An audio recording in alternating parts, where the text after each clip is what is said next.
അങ്ങനെ ലല്ലുവിനെ എക്സ്പോസ് ചെയ്ത് ഒടുവിൽ ഫസ്മിനെ തന്നെ എക്സ്പോസ്ഡ് ആയിരിക്കുകയാണ് സുഹൃത്തുക്കളെ. കോമഡി എന്തെന്ന് വെച്ചാൽ ഫസ്മിനെ എക്സ്പോസ് ചെയ്യാൻ ആർക്കും ഒന്നും ചെയ്യേണ്ടി വന്നില്ല എന്നുള്ളതാണ്. ഒരു കഷ്ടപ്പാടും ഉണ്ടായില്ല. ഒളിക്യാമറ വെക്കേണ്ടി വന്നില്ല, ചാരന്മാരെ വെക്കേണ്ടി വന്നില്ല.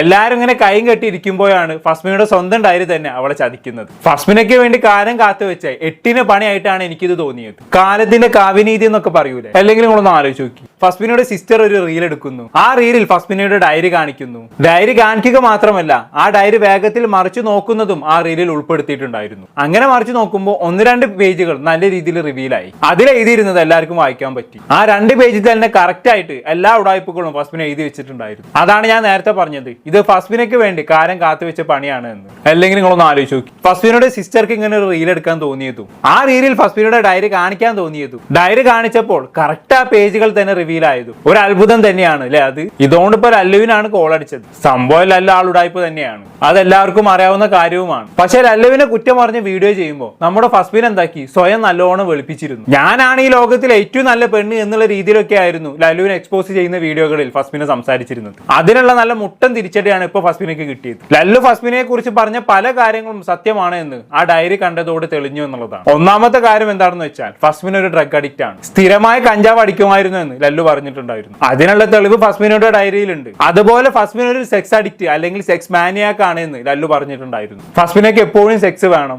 അതിനുവേണ്ടി അവൾ ഇടയ്ക്കിടെ ആണുങ്ങളെ മാറ്റി കളിക്കും എന്നൊക്കെ ലല്ലു പറഞ്ഞിട്ടുണ്ടായിരുന്നു. അതും ഏകദേശം സത്യമാണെന്നുള്ളതിന്റെ തെളിവ് ഡയറിയിൽ നിന്നും കിട്ടി എന്നുള്ളതാണ്. നിലവിൽ ആ റീലിൽ ഡയറി കാണിക്കുന്ന ഭാഗം അവർ കട്ട് ചെയ്ത് കളഞ്ഞിട്ടുണ്ട്. പക്ഷെ കട്ട് ചെയ്യാത്ത ഒറിജിനൽ സാധനം നമ്മുടെ കൈ കിട്ടിയിട്ടുണ്ട്. ആക്ച്വലി ലല്ലു തന്നെ ഒരു ഇന്റർവ്യൂവിൽ വെച്ച് ആ റീല് പ്ലേ ചെയ്ത് കാണിക്കുന്നുണ്ട്. നമുക്ക് അതൊന്ന് കണ്ടോക്കാം. പിന്നെ അവൾക്ക് ഒരാൾ എപ്പോഴും കൂടെ വേണം. ഭയങ്കര സെക്ഷൽ അഡിക്ഷൻ ആയിട്ടുള്ള, ലൈക്ക് സെക്സ് ഇല്ലാതെ പീരിയഡ്സ് ടൈമിൽ മാത്രം ഉണ്ടാവും, ബാക്കി എല്ലാ ദിവസവും അവൾക്ക് അത് വേണം. അങ്ങനത്തെ ഒരാളാണ് അവള്. അത് അവൾ ഈ ഡ്രഗ്സ് യൂസ് ചെയ്യുന്നോണ്ടാവാം അവൾക്ക് ആ ഒരു സംഭവം. പിന്നെ അവൾ തന്നെ അവളുടെ ഡയറിയിൽ എഴുതിയിട്ടുണ്ട്. അവളെ എത്താത്തപ്പോ ഒരു വീഡിയോ ഇതാക്കിയായിരുന്നു, അപ്ലോഡ് ചെയ്തായിരുന്നു, ഒരു ഹോം ടൂറിന്റെ. ഇപ്പൊ അടുത്ത് ഒരു 1 വീക്ക് പോലും ആയിട്ടില്ല കേട്ടോ, 4 ദിവസം ആ ഇതായിട്ടുള്ളൂ. അവൾ ഇത്താത്തന്റെ അയക്കൊണ്ടു. ഇപ്പൊ മാറ്റിയിട്ട് വേറെ വീഡിയോ കണ്ടിട്ട് ഒന്നല്ലോ പറഞ്ഞിട്ട്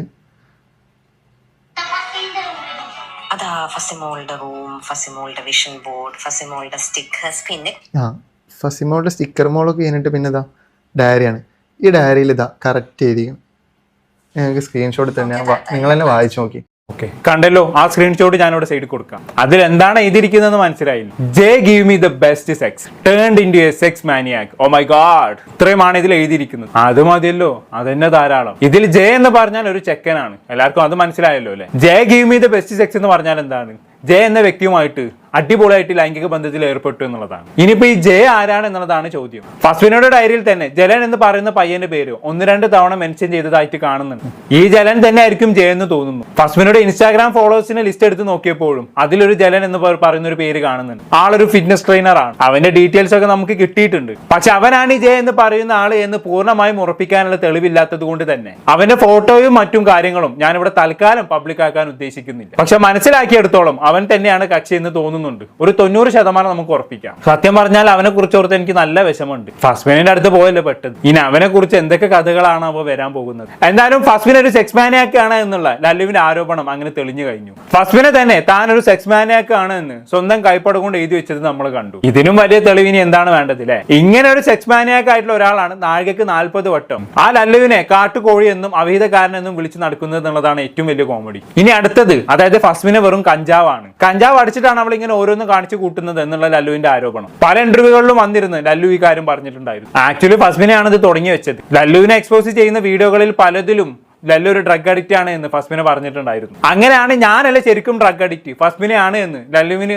ഇന്റർവ്യൂകളിൽ വന്നിരുന്ന് പറയേണ്ടി വന്നത്. അതാണ് ഇപ്പൊ തെളിഞ്ഞിരിക്കുന്നത്. നമ്മൾ എന്തായാലും ആ ഭാഗം ഒന്ന് കണ്ടുനോക്കാം. അവൾ തന്നെ സബ്മിറ്റ് ചെയ്യണ്ട, അവൾക്ക് സെക്സ് ഇല്ലാതെ പറ്റത്തില്ല, സെക്സ് അഡിക്ഷൻ ആണെന്ന് അവൾ തന്നെ പറയുന്നുണ്ട്. ഇതെന്താ വായിക്കുക, നിങ്ങളൊന്ന് വായിച്ചു നോക്കി. നിങ്ങൾ തന്നെ വായിച്ചിട്ട് നിങ്ങൾ തന്നെ പറഞ്ഞു.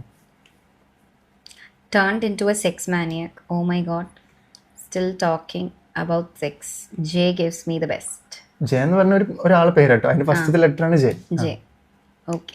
അതാരാന്ന് എനിക്ക് വ്യക്തമായിട്ട് അറിയാം. ഞാൻ എല്ലാ ഇതിലും പറഞ്ഞ പോലെ അവീതും ഡ്രഗ് യൂസ് ചെയ്യുന്നത് കൊണ്ടാണ് ഞാൻ ഇത് ബ്രേക്കപ്പ് ആയത്. അപ്പൊ ഇതിന്റെ മീനിങ് എന്തും അയാൾ തന്നെയാണോ ആ ജയ തന്നെയാണോ? ആ തന്നെയാണ് ഈ ജയം, ഒരു മാറ്റമില്ല. ഇതിപ്പോ എന്തായാലും മീനിങ് ഒന്ന് കറക്റ്റ് ഒന്ന് പറഞ്ഞു കൊടുത്താൽ. ഞാനൊന്നും പറയുന്നില്ല, നിങ്ങൾ തന്നെ പറഞ്ഞോളൂ. അല്ല ഇപ്പം ലല്ലു പറഞ്ഞത് തന്നെയാണ് അതിന്റെ മീനിങ് വരുന്നത്. വേറെ അതിനകത്ത് പ്രത്യേകിച്ച് ആഡ് ഓൺ ചെയ്യാനൊന്നുമില്ല. ഇവൾക്ക് ഇതില്ലാതെ പറ്റത്തില്ല. സെക്സ് എന്ന സംഭവം ഇവൾക്ക് ഇല്ലാതെ ഒരു ദിവസം പോലും പറ്റത്തില്ല അവൾക്ക്. അത് അവളെ ഡയറിയിൽ തന്നെ വ്യക്തമായിട്ട് എഴുതിയിട്ടുണ്ട്. അവളെ ഇത്താത്ത പോസ്റ്റ് ചെയ്ത വീഡിയോയില് ഇത് ഇത്രയും കാലം അവളെ ഇങ്ങനെ വിറ്റിങ്ങനെ ജീവിച്ച് അവളെ ഇത്താത്ത 4 ദിവസം മുൻപാണ് ഈ വീഡിയോ അപ്ലോഡ് ചെയ്ത്. പടച്ചോണ്ട് എന്തോ ഒരു ഇതുകൊണ്ട് എനിക്ക് കിട്ടും ചെയ്ത്. എല്ലാം തന്നെ അവരെ ഭാഗത്ത് നിന്ന് ഇങ്ങനത്തെ ഒരു മിസ്റ്റേക്ക് ഉണ്ടാവില്ലല്ലോ. അതൊക്കെ ഇനിയിപ്പോ ഇതിൽ വേറൊരു സംഭവം ഉണ്ട്, ജോയിന്റ് അടിക്കണേ എന്ന് പറഞ്ഞിട്ടുള്ള ഒരു സംഭവമുണ്ട്. ഇതിൽ ഐപ്പിൽ കഴിച്ചു വായിച്ചു നോക്കും. ഐപ്പിൽ കഴിച്ചു പറഞ്ഞിട്ട് കറക്റ്റ് ആ സംഭവം സൂം ചെയ്ത് നോക്കി മനസ്സിലാവും.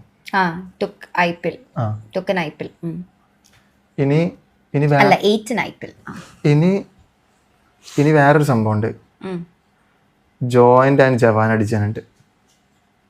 ജവാൻ and joint, joint and Jawan, അങ്ങനത്തെ പറഞ്ഞിട്ട് ജവാൻ ആൻഡ് ജോയിന്റ് കണ്ടില്ലേ, അടിച്ചു എന്ന് പറഞ്ഞിട്ട് ഒരു സിമ്പിളും. ഇതൊക്കെ ഇത് പാസ്റ്റത്തെ കാര്യമൊന്നുമല്ല. അത് ഏതാ ഡയറി കണ്ടില്ല, 2026 ഫെബ്രുവരിത്തെ അല്ലേ? ഫെബ്രുവരി 2026. അങ്ങനെ പടക്കക്കട ഗുദാഹവ. ഞാനൊരു കഞ്ചാവോളിയാണെന്ന് ഫസ്മിനെ തന്നെ മയക്കെടുത്ത് പറഞ്ഞ പോലെ ആയി. ആ സ്ക്രീൻഷോട്ട് ഞാൻ സൈഡിൽ കൊടുക്കാം. അതിൽ വെണ്ടക്ക അക്ഷരത്തിൽ എഴുതി വെച്ചിട്ടുണ്ട്, ജോയിന്റ് ആൻഡ് ജവാൻ അടിച്ചു എന്ന്. അതും എപ്പോഴാണ്, അധികമൊന്നും ആയിട്ടില്ല. ഈ ജോയിന്റ് അടിച്ചതും ജയുമായി സെക്സ് ചെയ്തതും ഇതെല്ലാം നടന്നിട്ട് കുറച്ച് ദിവസങ്ങളെ ആയിട്ടുള്ളൂ. അതായത് പോലെ ലല്ലുവിനെ എക്സ്പോസ് ചെയ്ത് കവലപ്രസംഗം നടത്തുന്നതിനിടയിൽ തന്നെയാണ് ഒരു ഭാഗത്തു കൂടി സകല ഉടായ്പകളും ചെയ്തുകൊണ്ടിരുന്നത്. ലല്ലുവിന് സഫയുമായ അവിഹിതമുണ്ട്, ലല്ലു ഡ്രഗ് അഡിക്റ്റ് ആണ്, ഇതൊക്കെയായിരുന്നല്ലോ ഫസ്മിനയുടെ വാദം. പക്ഷെ ഇതൊന്നും പൂർണ്ണമായി തെളിയിക്കാൻ ഫസ്മിനക്ക് കഴിഞ്ഞിട്ടുണ്ടായിരുന്നില്ല. എന്നാൽ ലല്ലുവിന് ഒരു പണി എടുക്കേണ്ടി വന്നില്ല. താനൊരു ഡ്രഗ് അഡിക്റ്റ് ആണെന്നും അവിഹിതക്കാരിയാണെന്നും ഫസ്മിനെ തന്നെ സ്വയം അങ്ങ് തെളിയിച്ച് കാണിച്ചു. പെൺകുട്ടികളായാലും ഇങ്ങനെ ആവണം. എന്നാലും ഇങ്ങനെയുണ്ട് ഒരു തേലി. ആലോചിക്കുമ്പോൾ ചിരിയാണ് വരുന്നത്. നിങ്ങൾ തന്നെ ഒന്ന് ആലോചിച്ച് നോക്കി. നിങ്ങൾ ഒരാളെ കുറിച്ച് കുറെ നെഗറ്റീവുകൾ വിളിച്ചു പറയുന്നു, അങ്ങനെ കുറെ കുറ്റങ്ങൾ പറഞ്ഞ് നിങ്ങൾ ജനങ്ങൾക്കിടയിൽ കുറെ സപ്പോർട്ട് ഉണ്ടാക്കിയെടുക്കുന്നു. പക്ഷെ അപ്പോഴാണ് ട്വിസ്റ്റ് വരുന്നത്. നിങ്ങൾ മറ്റേ കുറിച്ച് എന്തെല്ലാം കുറ്റങ്ങൾ പറഞ്ഞോ അത് നിങ്ങൾക്ക് നേരെ തന്നെ തിരിയുന്നു. നിങ്ങൾ ആരെ കുറിച്ചാണ് കുറ്റം പറയുന്നത് അയാളെക്കാളും വലിയ ഉടായ്പാണ് നിങ്ങളെന്ന് ജനം മനസ്സിലാക്കുന്നു. എന്തൊരു അവസ്ഥയാണ് അല്ലേ? പാവുണ്ട്, അല്ലാണ്ട് ഇപ്പൊ എന്താ പറയാ. എന്തായാലും ബാക്കി അവൾ ഇന്നലെ ഒരു സ്റ്റോറി ഇട്ടിക്കണേ, എൻ്റെ ഒരു വീഡിയോ കോളിന്റെ ഒരു ഫുട്ടേജ് അവള് സ്റ്റോറി ഇട്ടിക്കണേ. അവളായിട്ട് റിലേഷന് മുൻപുള്ള എന്തെല്ലാം കാര്യങ്ങൾ കിട്ടും. ഞാൻ അവളായിട്ട് റിലേഷനുള്ള ടൈമിൽ ഈ കേസൊക്കെ പറഞ്ഞതാണ് അവളോട്. എനിക്ക് റിലേഷൻ ഉണ്ടായിരുന്നു. വീഡിയോ എന്റെ പഴയ ഫോൺ അവളെടുത്തുള്ളത്. അവളെ എടുത്തിട്ട് ഇപ്പോഴും അത് അവളെടുത്തിട്ട് അതിന്റെ വീഡിയോസും കാര്യങ്ങളൊക്കെ എടുത്തിട്ട് അവള് ടെലിഗ്രാമിലും ഗൂഗിളിലും സൈറ്റിലൊക്കെ അപ്ലോഡ് ചെയ്യുക. എന്നിട്ട് വേറെ ആൾക്കാരെ അയച്ചെന്നുള്ള രൂപത്തിൽ സ്റ്റോറി ഇട്ടിടുക. ഇതാ കുട്ടിയുടെ ഭാവിമാരി ചിന്തിക്കണ്ടേ? ഓപ്പോസിറ്റ് ഒരു പെൺകുട്ടിയാണ്, ആ കുട്ടിയുടെ ഭാവിമാരി ചിന്തിക്കണ്ടേ? ഇതെന്തത്? ഞാൻ റിയാക്ഷൻ വീഡിയോ ചെയ്തോണ്ടോ? ഞാൻ എനിക്ക് പറയാനുള്ള കാര്യങ്ങൾ അപ്പൊ ഞാൻ ആരോട് പറയണ്ടേ? ഞാൻ ഇവള് പറഞ്ഞ കാര്യം സത്യം രൂപത്തിൽ ഞാൻ മിണ്ടാതെ തന്നെ ഇരിക്കണം ഒക്കെ കേട്ടിട്ട്. കുറെ നാള് മിണ്ടായിരുന്നു, 4-5 മാസത്തിനടുത്ത് മിണ്ടാതിരുന്നു. പക്ഷെ ഇത് കുറച്ച് കൂടിപ്പോയി. അവള് ചെയ്യുന്ന എല്ലാ കാര്യങ്ങളും കൂടിയാണ്. എന്നിട്ട് ലാസ്റ്റ് എന്ത് പറയും, ഞാൻ ഓക്കെ അല്ല, മെന്റൽ ഹെൽത്ത് ഓക്കെ അല്ല, അതുകൊണ്ട് എനിക്ക് വീഡിയോ ഒന്നും ചെയ്യാൻ പറ്റില്ല എന്നിട്ടൊക്കെ സ്റ്റോറി ഇടും. എന്നിട്ട് 2 മണിക്കൂർ കഴിഞ്ഞിട്ട് ആ സ്റ്റോറി എടുത്ത് നോക്കി ഇങ്ങനെ ഡാൻസ് ബാറിലോ എല്ലാം തന്നെ പബ്ബിലോ ഓളി പാർട്ടിലോ ഇവിടെ ഒക്കെ ഈ കാരം മെയിൻ്റെ ഓക്കെ ഇല്ലാത്ത ആൾക്കാർ ഡ്രഗ് അടിച്ചിട്ട് ഇങ്ങനെ ഡാൻസ് കളിക്കുക. ഇപ്പൊ പെൺവേഷം കെട്ടിയ ഒരു സംഭവം കണ്ടു. ഒരു സ്റ്റോറി ഇവളിട്ടിട്ടുണ്ട്, ഞാൻ പെൺവേഷം കെട്ടി ഡ്രഗ് ഉപയോഗിച്ചിട്ടെന്ന്. അത് പെൺവേഷമൊന്നുമല്ല, അതിതാ ഇതേമാതിരി ഞങ്ങൾ ഓരോ വീഡിയോക്ക് വേണ്ടിട്ട് അങ്ങനെ വേഷം കെട്ടുന്നതാണ്. ഇത് പിന്നെ ക്യാരക്ടർ ചേഞ്ച് അതുണ്ടാവുന്ന ടൈമിൽ വെറുതെ പിന്നെ പെൺവേഷം കെട്ടുന്നുണ്ട്. പിന്നെ ഇനിയിപ്പോ ഞാൻ പെൺവേഷം വേറെ കെട്ടി നിൽക്കട്ടെ, എന്താണ് കുഴപ്പം?